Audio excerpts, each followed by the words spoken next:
It's wonderful to see such a group of people from Canada, from Mexico, from the USA, and throughout Europe. I'm now in Hungary, so we are doing a physical retreat here for the Hungarian sangha. So this is both an online and a physical retreat. I trust it will go well. So far, so good. We could not join you for the whole retreat because we are 7 hours time difference from you, but we will be joining as much as we can.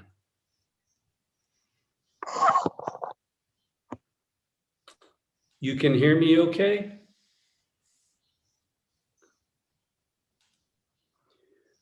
I would like to begin by taking up what is called Bodhicitta, a Sanskrit term. Bodhi basically is awakening, and citta is mind simply. It's often translated as something like arousing the mind to awaken. I would prefer to say arousing the mind of awakening, arousing the mind that is awake, not to awakening. This is a very basic Mahayana notion, and it goes back even farther than the Mahayana. It is very much connected with letting go of the self-delusion that we are, and also great compassion for all beings. Both of these are intimately connected with this bodhicitta.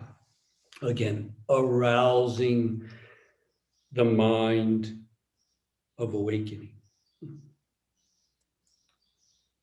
Practically speaking, we do need to devote ourselves to the practice, to commit ourselves, not just for a time on the cushion or during a retreat, but to devote, to give ourselves fully.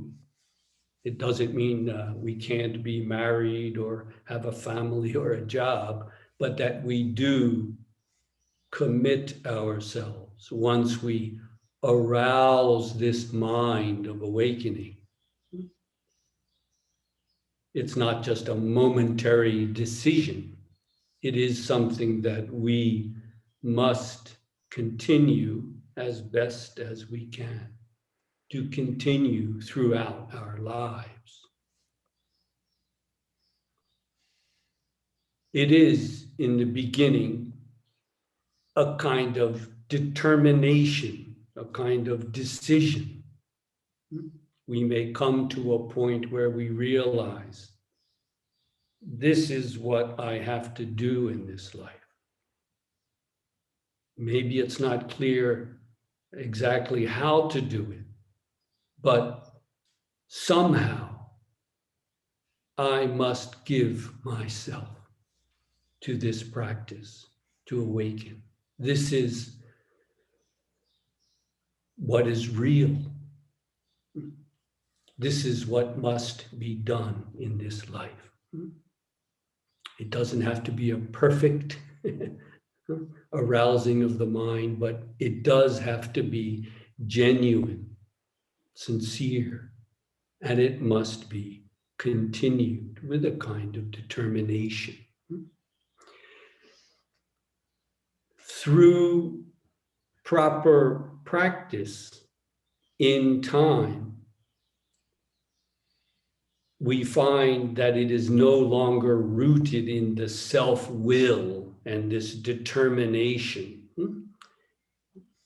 It comes to be grounded in something much deeper, as if the universe is supporting us. After all, it is, isn't it? But when we wake up to that fact, instead of banging our head against the wall of ourselves, trying to get somewhere, we realize that we are coming from it, however imperfectly, or maybe it's not clear, but we know this is the direction of our life. This is the direction our life must take. In the beginning, a kind of will, self-will, determination. Yes, it's necessary. If not, you know, you will never get out of the circles that you're going in, the delusions that you're going in. But that, of course, is not the end of practice. We can say practice really begins when it becomes so total that it's no longer this self-will, me pushing, banging against the wall of myself. Once again, to get out of the patterns that we have put ourselves in, it does take work. Yes, patience, humility, humbleness, determination. It's got to be a life of practice. Again, that doesn't mean you can't do anything else. You can't have a fulfilled life with family and so on. No, not at all. But you do have to give all of yourself to this. It's not a hobby. It's not something you sometimes do. It comes to be the way we are.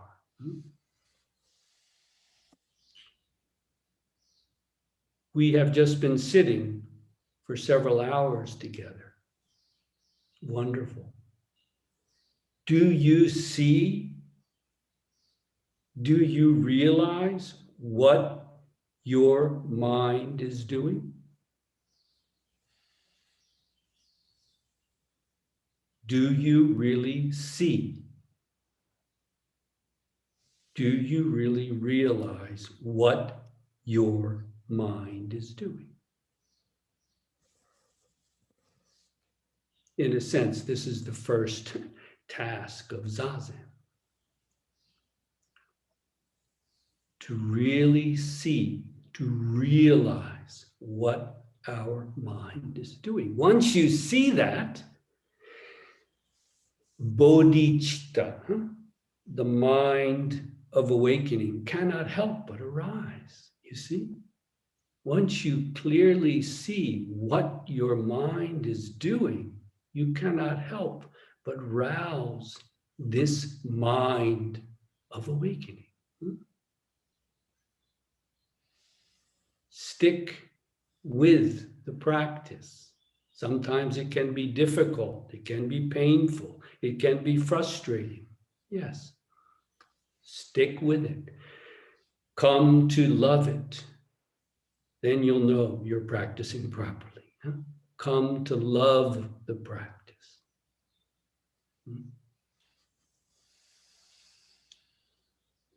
I spent a long time sitting in a genuine Rinzai Zen monastery in Japan.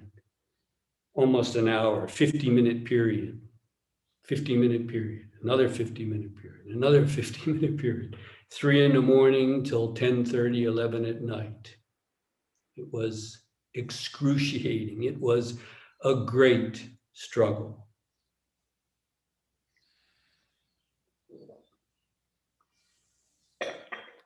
Perhaps being somewhat desperate helps.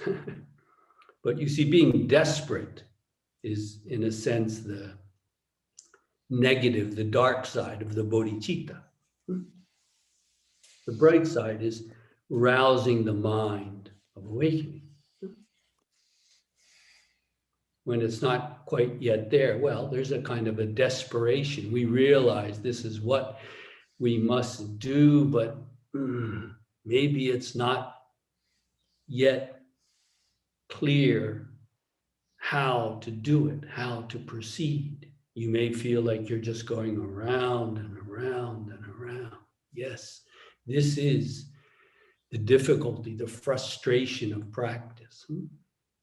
But by giving ourselves to it, things become clear. I spent years struggling in the monastery.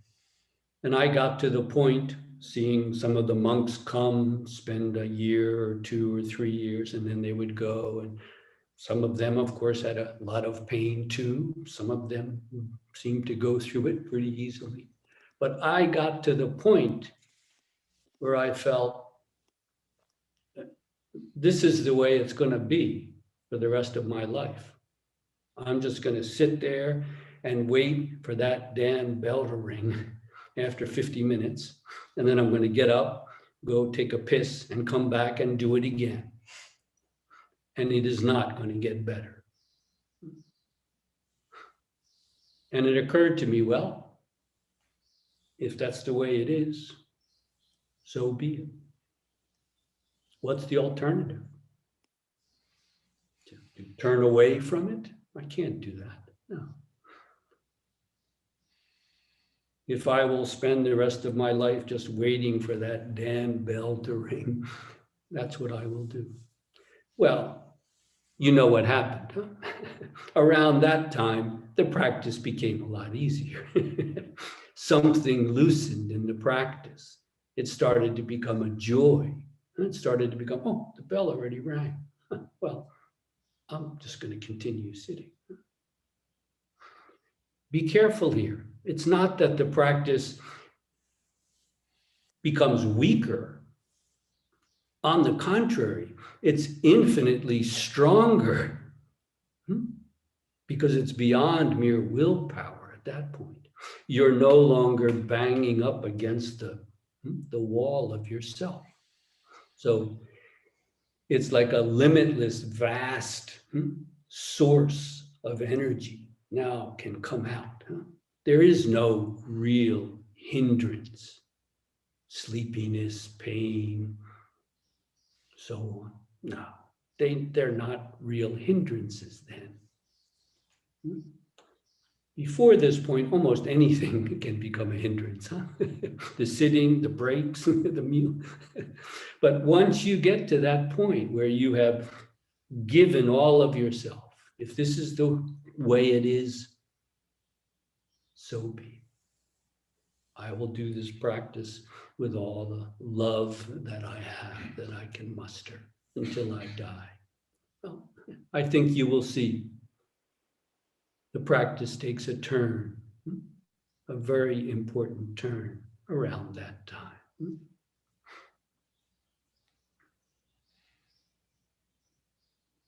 It becomes easier. We become at ease with the practice. And again, it doesn't become weaker then, it becomes infinitely stronger. Nothing can hinder that. There is where you must continue on. Just because it has become easy, you have tasted real ease, doesn't mean you're done. Don't make that fatal mistake.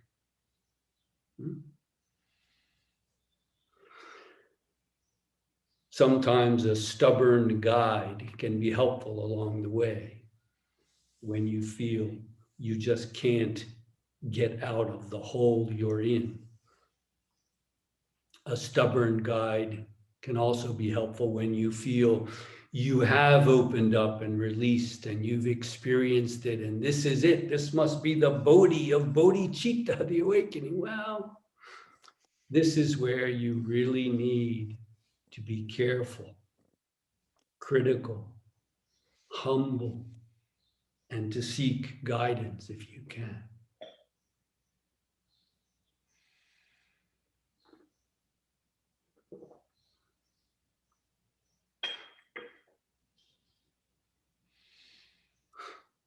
Having said that much, I trust you can see what the practice of Zazen is, what it is for, so to speak. Huh? Putting our body like this is simply a way of helping us to give all of ourselves. Breathing the way that we do in Zazen is the same thing. Huh?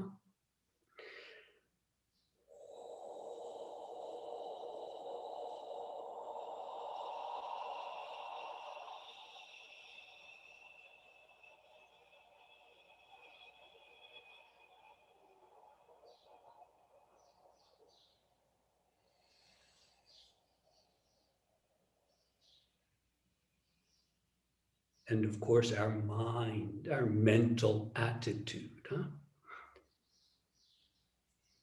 To enter samadhi, this concentrated oneness, and then just to go right through it to the very bottom. The practice of body, of breath, and of mind come to be one. I trust you can also see how, for example, a koan can be helpful. It can help keep us where we need to be. It prevents us from escaping, from wandering off into our old routines, our old mental cycles that we've been in 100 times and know they don't go anywhere, but there we go again. If you really lock on to a koan, and again, it's there, it's there. If you want to look in books and find some statements by Zen masters, they can be very helpful. But I assure you, the essential thing is already there. To open up to that fact. In a sense, that is what Bodhicitta is. To open up to the fact that this is awakening, opening up to itself. That's what it is.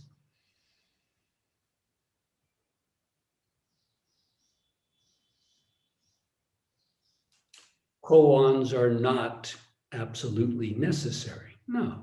In Rinzai Zen, we tend to use them a lot. They can be abused. They can turn into playthings. They often are. And this is counterproductive, to say the least. We learn how to answer the koan instead of arouse the mind of awakening itself. Huh? Don't let your practice, don't let your koan become a plaything. Huh? It is this one great matter of life and death. And it is right under our feet. And what we call bodhicitta is just a way of helping us to open up to it, to open up to what we really are. We don't have to become someone else, something else. I'm deluded now, but eventually I will become enlightened. It's not that kind of thing. That's the ego playing games with itself. You'll never get there that way. This one, here and now. How perfect is it? Well, how perfect does it need to be? Huh?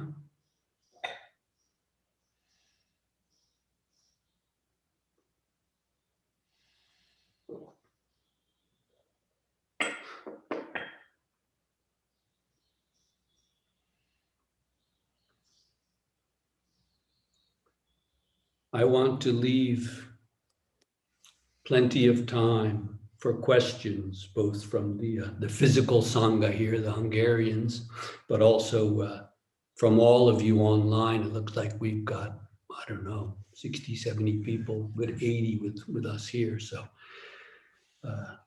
and or someone may have to flick through a couple of pages, but please take a moment and consider, do you have a real question, a question that needs to be asked about the practice? If you do, make it as clear as possible. One sentence should do. What's the point of your question? Get that clear, and the answer can become clear. So for the benefit of everyone, feel free to raise a question, but first make sure it is a question from out of the practice and that it is as clear as you can make it. First, please feel free to stand up and stretch for a moment. Thank you for listening so intently.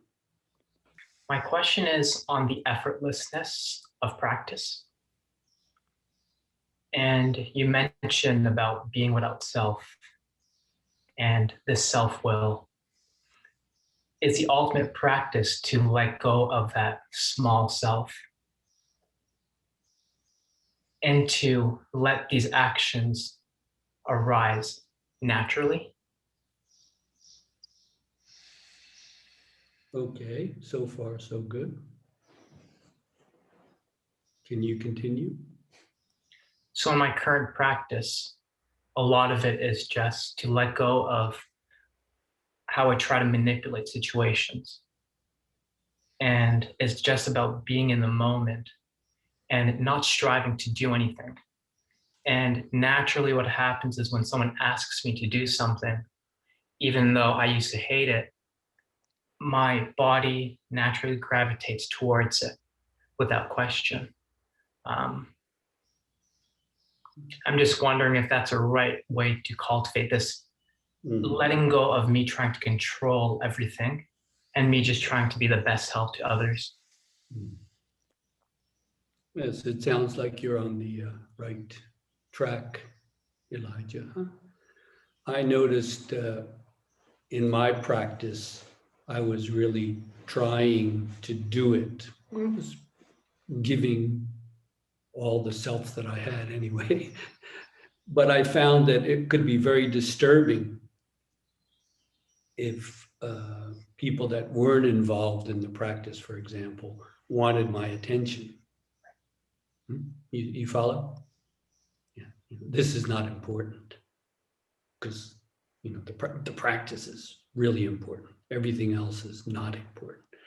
So it was almost as if you would try to escape from that stuff. But as you just said, if the practice is going in the right direction, if the practice is maturing, rather than trying to get away from any kind of hindrance, you actually go towards it.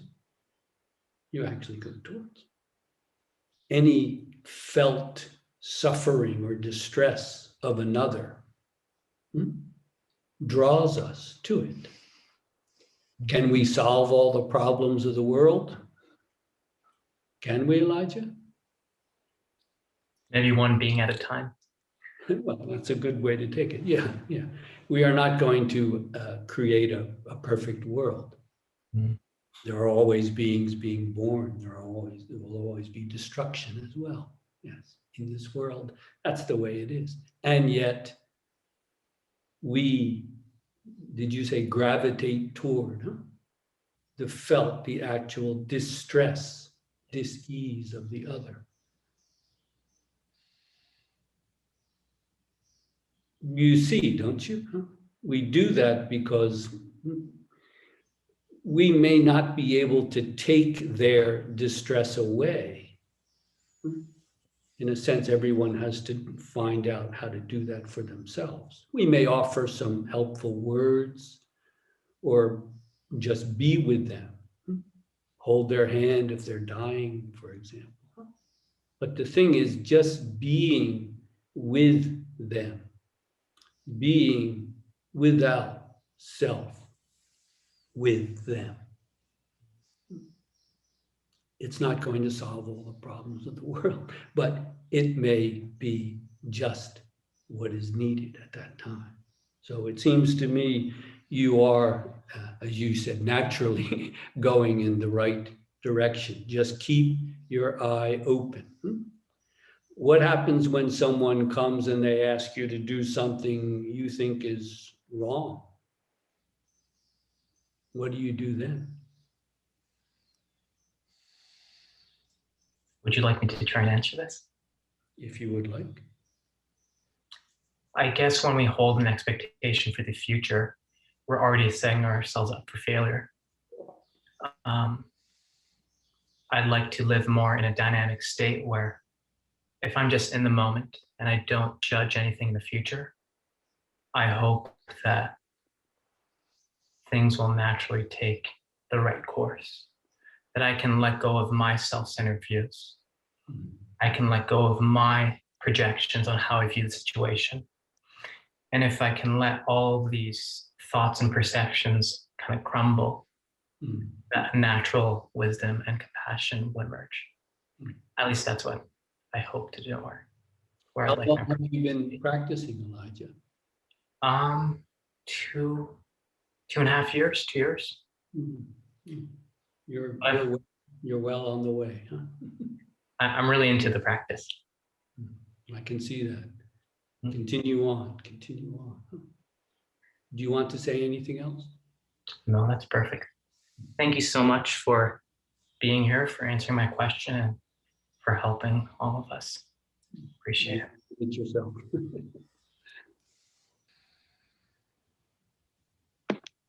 Hello, Jeff. Okay, Lucian, huh? Nice to see you. Thank you. I don't know that this is directly about practice, but I know you wrote about Layman Pang as a deeply enlightened layperson. And I always wondered why he threw his treasure in the river when he decided to fully immerse himself in Zen or Chan, rather than give it to the needy. Yeah, he had a wife and 2 children, actually. He was a layman, he was a worldly man.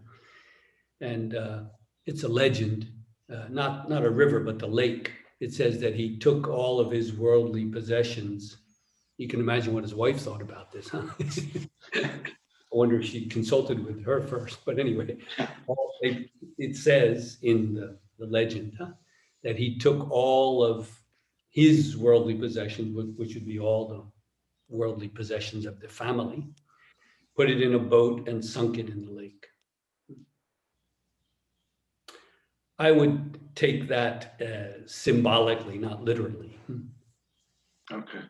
In other words, what he had to do was, you don't have to get rid of everything that you have. You can get rid of every possession that you have and still cling, can't you? Sure. So, It's the attachment. so your question is a good one, huh? Did he really have to do that? Well, I wonder if he even did, historically. There was a Layman Pang, and we know a lot about him, but there's also a lot of legend as well. So I would take it for what it really should mean. There's only one thing you really have to let go of, sink in the bottom of the lake, and that's a delusion anyway, isn't it, David?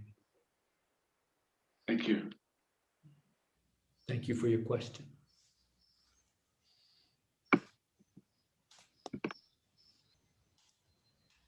Would I be on the right track? Can you hear me okay? Yes. Yeah. You say a rousing mind. Is there can you also use the term energy? I've somehow Mm, just arousing that which mm. doesn't kind of land anywhere. It's just, that's the Something more primal than mind. In Yes. a way, that's a good point, Cyrus. Yeah, because if you say arouse the mind of awakening, it can sound like, okay, don't have the mind, this mind and that mind, the other mind, but the mind, now another mind, the mind of awakening. And that can be confusing, huh? The raw energy, huh?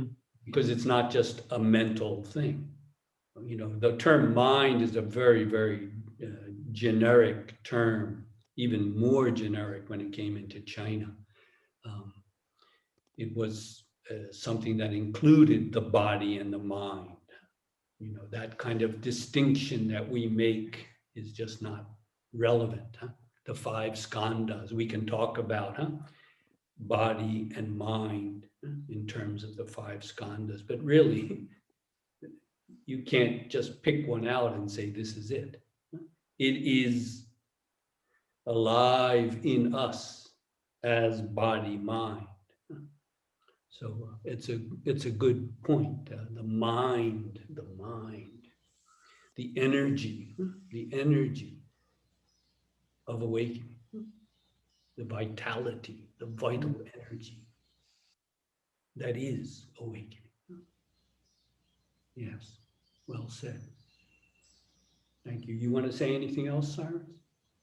No, those words, primal energy and vitality, it's like there is the, to paraphrase what you said earlier, to make it clear for myself, there is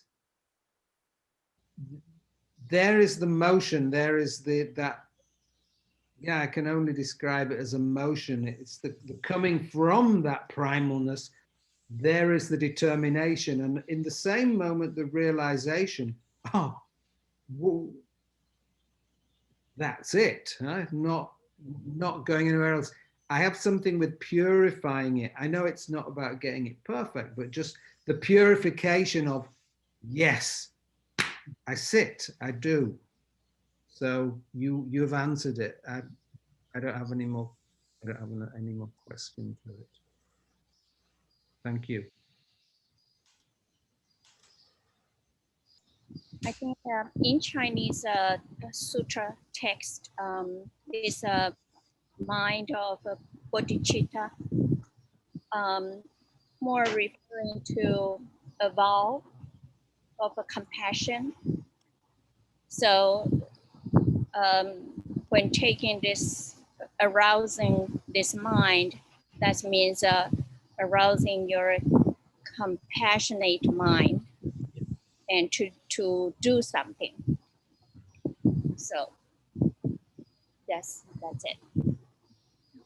Are you sitting outside? Yes, I'm sitting by the beach, Oh. Cancun, Mexico. Yeah, your hair is waving, so enjoy. Thank you. Yeah, one aspect, one important aspect, it's very, very broad, this bodhicitta in Tibetan Buddhism, in Mahayana Buddhism in general. Zen doesn't talk about it so much, but compassion and the sense of self-dissolving, these two elements at least are very, very basic. Huh? Through the dissolution, the coming to the end of the self-delusion, compassion naturally arises. Huh? Compassion naturally arises. Huh? They're really not even two different things, you might say, like two sides of the same coin. Huh?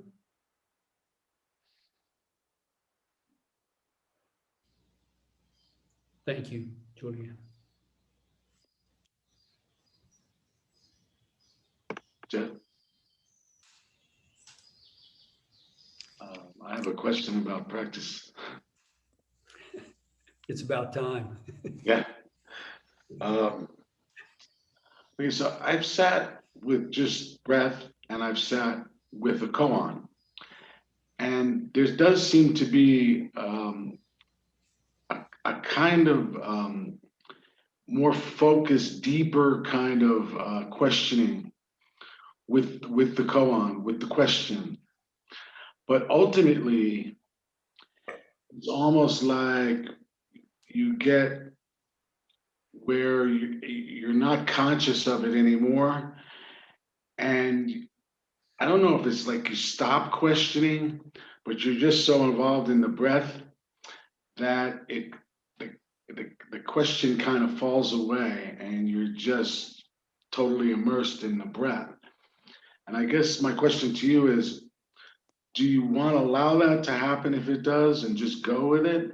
Or do you want to somehow, bring yourself back to focusing on that question when your breath becomes so shallow and you're almost not sleeping, but you're just so kind of low and but yet involved.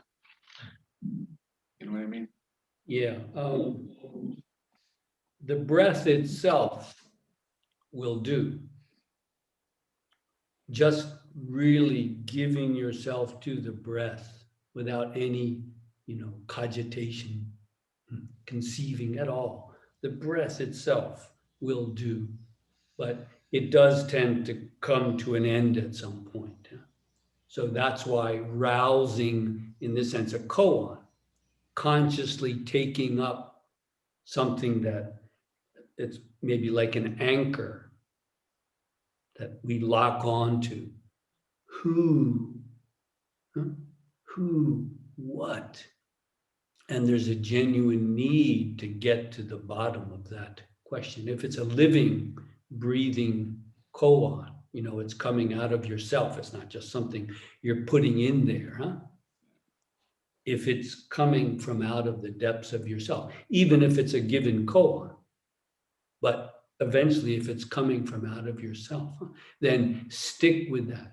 The breath can be used to refine it, but you do want to hold on to it in a sense. But ultimately, if it falls away and it's just breath at that point, that's okay. Probably not. Probably not. Is the koan alive and breathing for you? Yes, but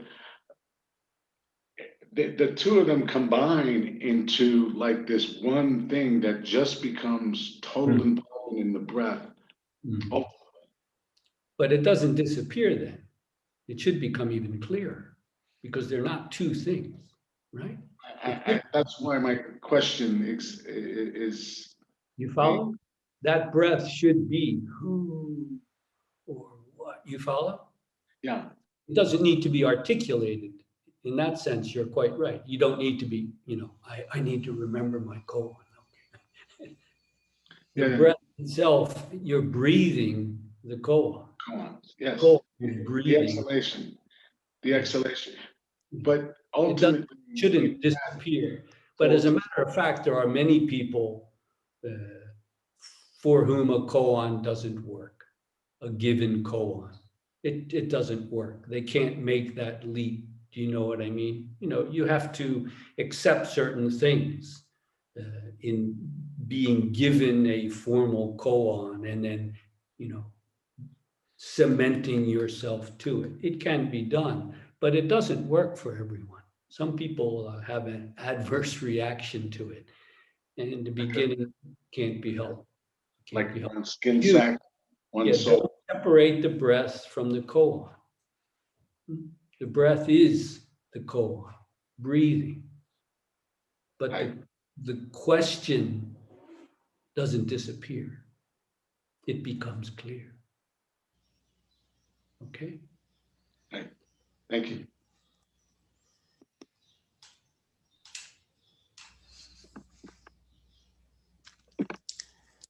I have a question, Jeff. Sometimes, well, at least during this retreat, some periods, that's my perception, some periods ask me for immersing and cementing to the koan.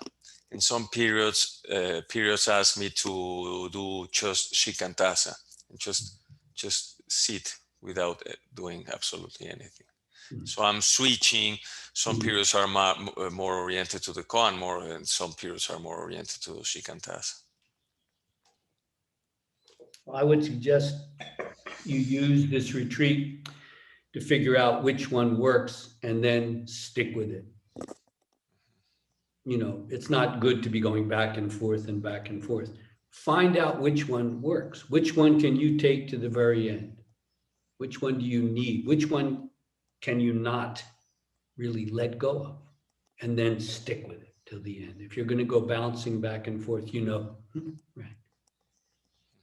So take this time, this weekend, and see which one do you need to take up, and then go with it. Okay? You mean between shikantaza and the koan? Okay. Either one will do, but in a sense, the koan is easier. There's a challenge there. The shikantaza, I wouldn't say just sitting, but just sitting through is very, very demanding. I know very, very few people who have really just sat through in shikantaza and really awakened. But I know many people using a koan who have really been able to have a breakthrough. I mean, shikantaza, just sitting through, is a very, very pure, in a sense, very, very elite practice. So if you have a koan that really grabs you, stick with that. And then maybe later, when you've really seen through that koan, there can be a time to do shikantaza, true shikantaza. Just sitting without anything inside, outside, or in between. Okay. Thank you, Jeff. Yes, I'd like to ask Jeff about that, gluing ourselves to that koan, or to that fundamental question that's within us. I find that I don't always do that. Sometimes through an hour sit, I can be locked onto it. Other times it is more amorphous. It comes and goes. Can you talk to how to allow it? Do we relax in that situation, or do we just become more focused? Or do we accept that variation? Can you talk to that? Are you running away, escaping from the koan? I don't think so. Yeah. So in that case, let the koan be as clear as it can be. The what or the who. May I ask, for the benefit of everyone, can you state your koan? Who is this? Okay. Who? Who is this? So it just comes down to who. Eventually just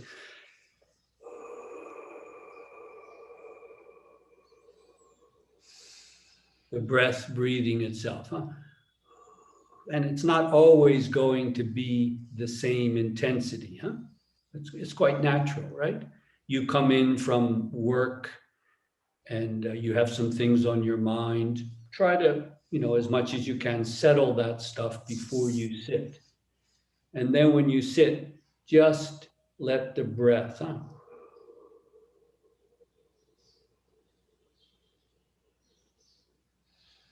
And then see, can you really get out of that? Can your mind really go to something more amorphous, as you say? Can it? Well, Jeff, it seems to be, sometimes it's very glued the entire time. It can be for several sits, and sometimes it changes. And it's just trying to understand, to allow myself to relax, to see the rest of the world coming in. Yeah. Where am I fooling myself? Should there be a stronger, more intense concentration to go back to it? Am I forcing myself? Am I trying to grasp something, or do I allow myself to let it open up? Yeah, as long as you're open, David, huh? Remain open. You're not escaping into things. You're not running away from it. Then that's enough. You don't have to, you've read, we both read, excerpts from the Chan Whip anthology, for example, where, monks are just spending days and days and days, banging their heads against the wall with great, concentration, and eventually they have a tremendous breakthrough. But this is a real extreme form of practice in the life that you're living as a lay person. You're committed. You're committed, and you have time, correct? So take that practice. It's precious, you know that, huh? And the time that you have when you're sitting, and just give yourself to it. Do you wander away? But just give yourself to it. Just give yourself. You don't have to worry about, last sit was really glued and this one is not. Who makes that distinction in the first place? Okay, so yeah, it's not always going to be the same way, but you are always there in it, aren't you? What was the word you use? It becomes amorphous. Probably the samadhi is lacking the depth of samadhi, huh? Well, your words about the practice is constant forever. I mean, it goes on for the rest of our life, and there's an effort that's in that, yet the effort can become a grasping. And so it's Yes. trying to balance those two. How do you continue on not knowing, and how do you let go at the same time? Yeah, yeah. As you continue on, you're able to let go, aren't you? It's very strange, but the further you go, the more you can really let go from the bottom up. So I wouldn't worry too much about the comparisons. Just continue right where you are, Dave.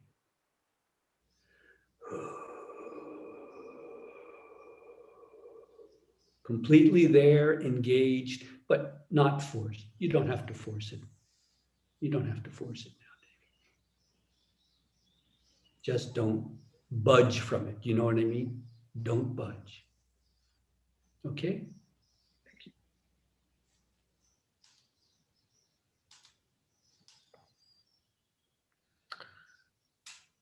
So this is not a question. It's about Cyrus. What he said really struck me about energy and vitality and movement. And so that for me, thank you, Cyrus, that really has helped me to be with this.